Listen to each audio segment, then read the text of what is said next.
हमारे पास तमाम वो एविडेंसेस मौजूद हैं, हमारे पास तमाम वो वीडियोस मौजूद हैं। हम आरओ ऑफिस गए, हमें आरओ से नहीं मिलने दिया गया, हमें आरओ ऑफिस के अंदर एंटर नहीं होने दिया। वहाँ पर मैं बरमला कहूँगी कि एसपी फैसल और सरदार बाबर, ये जो दो बंदे थे, इन दोनों ने वहाँ पर जो है वो मैन हैंडलिंग की। इन्होंने हम लोगों को धक्के दिए, वहाँ से बाहर निकाला गया, हमारे लॉयर्स के साथ बदतमीज़ी की गई, हमारे इलेक्शन एजेंट्स के साथ बदतमीज़ी की गई। और बिल्कुल ऐसा ही सलूक NA51 से लेके 56 तक जो है ये सब ने यही जो है वो रिपीट किया है, हर आरओ ने। तो हमारे आरओ साहब तो खैर पिछले 3-4 दिनों से गायब हैं, किसी को नहीं पता कि वो कहाँ हैं, क्या वो मौजूद हैं भी या नहीं हैं। और जिस तरह से इस वक्त हमारे सुनने में आ रहा है और कुछ वीडियोस भी मौजूद है कि जहाँ पर मुख्तलिफ आरओ ऑफिसेज़ में बैठकर टेम्परिंग की जा रही है और 45 फॉर्म जो है उसको चेंज किया जा रहा है। तो आज हम यहाँ पे इलेक्शन कमीशन में हमारी हियरिंग थी, हम यहाँ आए हैं, हमारे पास तमाम एविडेंसेस मौजूद हैं, हमारे फॉर्म 45 मौजूद हैं हमारे पास और बाकी कैंडिडेट्स के पास भी। सो हम सब ने आज मिलकर जो है यहाँ पर इलेक्शन कमीशन में जो है अपना केस प्ली किया है। उन्होंने हमें सुना है, 15 तारीख उन्होंने हमें दी है एंड इंशाअल्लाह ताला वी आर वेरी श्योर कि चीज़ें बहुत बेहतर होंगी, क्योंकि स्टे हम सबको मिल चुका है और अब ये मज़ीद जो है जो भी प्रोसीडिंग्स होंगी वो 15 को होंगी। इलेक्शन कमीशन का ये कहना है कि जो EMS सिस्टम उनकी तरफ से तैयार किया गया है उसमें कुछ स्नैप ली जाती है फॉर्म 45 या 47 की, तो वो चेंज नहीं हो सकती। तो आप तो कह रही है उसमें चेंज नहीं की जाए? नहीं जी, ऐसी कोई बात नहीं है, बिल्कुल यहाँ पाकिस्तान में कुछ भी हो सकता है, ठीक है, पाकिस्तान में हर चीज़ चेंज हो सकती है। बात यह है कि फॉर्म 45 आपके देखें, जो कैंडिडेट्स होते हैं, कैंडिडेट्स को प्रिजाइडिंग ऑफिसर वो फॉर्म्स देता है, ठीक है, आपके पोलिंग एजेंट्स को प्रिजाइडिंग ऑफिसर जो है फॉर्म देता है, कोई और तो नहीं दे सकता। तो इतना ह्यूज चले, कहीं 1000 की हो, कोई चंद वोट्स की हो, तो हम कहें भी आप जिन्होंने मसलन मैं हूँ, मैंने 50,000 से 50,000 प्लस लीड ली हुई है, आप कैसे उसको चेंज कर सकते हैं? और फिर हमें 47 फॉर्म क्यों नहीं दिया गया, हमें बुलाया क्यों नहीं गया, हमारे सामने काउंटिंग क्यों नहीं की गई, जबकि ये हमारा राइट है। सो हम इस केस को जो है एंड तक इंशाल्लाह लड़ेंगे और जीत हम चुके हैं ऑलरेडी, सिर्फ हमने उस पर मोहर जो है वो लगवानी है यहाँ से। Thank you. अब ये फैसल भाई प्लीज़ आप बात करेंगे। अच्छा देखिए एक बात है कि अगर देखिए फॉर्म 45 तमाम कैंडिडेट्स के पास मौजूद है और वो फॉर्म 45 है जो प्रिजाइडिंग ऑफिसर्स ने जारी किए हैं। अगर इसके बाद कोई प्रिजाइडिंग ऑफिसर या कोई रिटर्निंग ऑफिसर कोई जेली फॉर्म 45 तैयार करेगा तो उसके खिलाफ क्रिमिनल प्रोसीडिंग्स होंगी। ये क्राइम है, फोर्जरी है, ऐसा नहीं कर सकते कोई। जो भी फॉर्म 45 दोबारा बनाएगा वो जेलसाजी के ज़मरे में आएगा और उसके मुतल्लिक we shall initiate legal proceedings, कानूनी कार्रवाई करेंगे हम उस बारे में। और हमारे पास तमाम दीगर जमातों के दिए हुए फॉर्म 45 मौजूद हैं, हमारे पास वीडियो क्लिपिंग मौजूद है जहां पे दीगर तमाम जमातों ने इस बात को तस्लीम किया है कि जो फॉर्म 45 हमारे पास है वो दुरुस्त है। आपको पाकिस्तान की अदलिया पे यकीन है कि हमें अदलिया से ही उम्मीद है और हमें उम्मीद है कि अदलिया हमारे साथ इंसाफ करेगी इंशाअल्लाह। आप तो मीडिया की तारीफ कर रही हैं, मुस्लिम लीग नून का ये कहना है कि हमने वोट बैंक ज़्यादा उनको बढ़ा दिया, मीडिया ने वोट बैंक बढ़ाकर पेश किया है। किसका बढ़ा के पेश किया है? पाकिस्तान तहरीक इंसाफ। अच्छा, पाकिस्तान तहरीक इंसाफ का।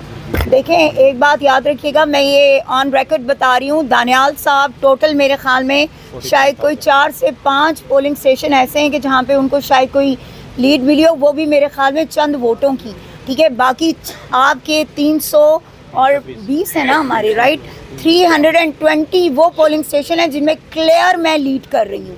सो इसमें कोई जो है वो है ही नहीं। अगर हम ना कर रहे होते तो हम मान लेते।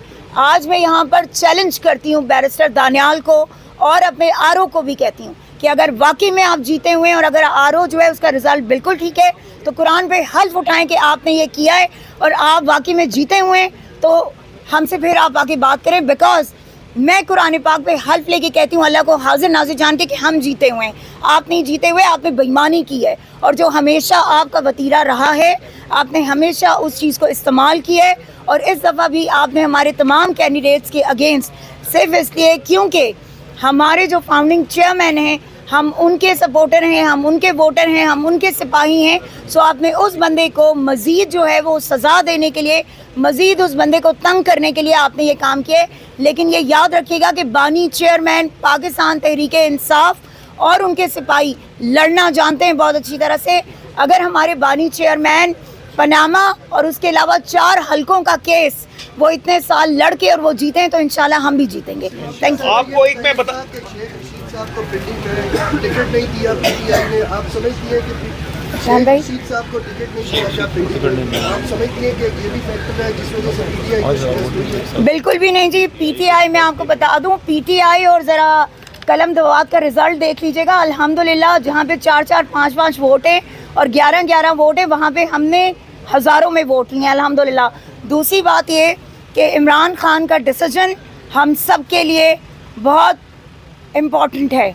हमारे लीडर का ये कहना था कि वो अपने सिपाहियों को लड़ाना चाहते हैं, वो अपने पीटीआई लोगों को लड़ाना चाहते हैं। और इस दफ़ा तारीख़ में ऐसा पहली बार हुआ है कि आपके वर्कर सामने आए, आपके लीडर ने आपके वर्कर को सामने लाया और आपका वर्कर जीता है। इमरान खान कहते हैं कि ये तो मेरी अंडर 19 टीम है जिससे तुम लोग हार गए हो। सो अगर हमारे वो वाले होते सियासतदान सारे होते जिनको आपने उठा लिया, जिनको अगवा कर लिया, जिनको आपने ज़बरदस्ती पार्टी छुड़वा दी, तो अगर वो होते तो क्या मंजर होता वो देखने वाला होता था। और जो हमारी लीगल टीम ने स्टे कराए हम आपको बता देते हैं। एक एक चीज़ आपको अर्ज कर दें कि जो स्टेज हुए हैं हमारी लीगल टीम ने कराए हैं। एक तो NA 57 से मैडम का अर्ज कर दिया, NA 54 से अजरा मसूद वाला भी स्टे हो गया है, PP 12 से साद अली खान साहब का स्टे हो गया है, PP 6 से जैन साहब का स्टे हो गया है और PP 22 से निसार अहमद साहब का स्टे हो गया है।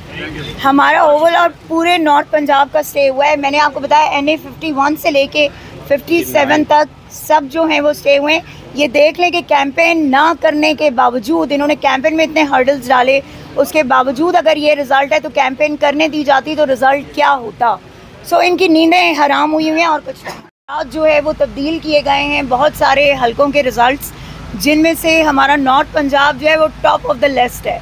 हमारे नॉर्थ पंजाब के जितने लोग, being the president for north Punjab, मैं यहाँ पे आप लोगों से बात कर रही हूँ, हमारे नॉर्थ पंजाब के तकरीबन जो सीट्स हैं उन पे जो है वो रैगिंग की गई है। और स्पेशली जो हमारी NAs की सीट है, चाहे वो NA 51 से लेके 57 तक जितने हमारे जो NAs के कैंडिडेट्स थे उन सब के रिज़ल्ट्स पे जो है शब खून मारा गया है। अगर मैं NA 57 की बात करूं जो कि मेरा हल्का था जिससे मैं कॉन्टेस्ट कर रही थी, तो मेरा जो वोट था टोटल वो 1,07,000 एंड प्लस था, ठीक है। और उसमें दानियाल जो हैं उनका, बैरिस्टर दानियाल जो हैं उनका 49,000 प्लस था। अब मसला ये हुआ जी कि अचानक से जो है रातों रात, मतलब हर मीडिया चैनल पे हर जगह पे हम लोग विन कर रहे थे, लेकिन अचानक से जो है रात के तकरीबन कोई 1-1:30 बजे जो है वो पूरा जो है वो चेंज कर दिया जाता है रिज़ल्ट। जबकि अभी रिज़ल्ट जो है वो उन्होंने, जो RO है उसने अभी तक उसको काउंटिंग भी नहीं की थी। जब प्रिजाइडिंग ऑफिसर्स ने उनको रिज़ल्ट दिया तो अभी सारे